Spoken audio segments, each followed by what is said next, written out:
আবু লুলু এই খঞ্জর নিয়ে ওমর ফারুকের বুকের মধ্যে 3টা স্টেবিং করলেন। একটা মারলেন নাভির নিচে, মারার সাথে সাথে পাকস্থলী কেটে গেল। আরেকটা মারলেন পাজরে, পাজর ছিঁড়ে গেল।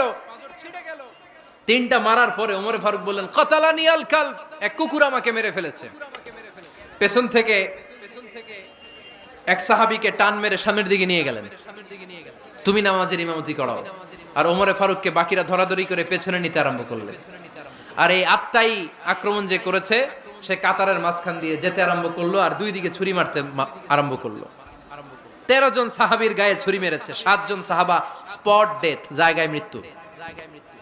এই ভয়ঙ্কর অবস্থা দেখে এক সাহাবী বুরনুস, এক ধরনের জুব্বা আছে মাথাওয়ালা, অনেকে জ্যাকেট পরছেন না এরকম মাথাওয়ালা, লম্বা জুব্বা আছে আরবরা শীতে পড়ে মাথাওয়ালা, এই মাথাওয়ালা জুব্বা বের করে এক সাহাবী জালের মতো তার দিকে উড়ায় মারলো।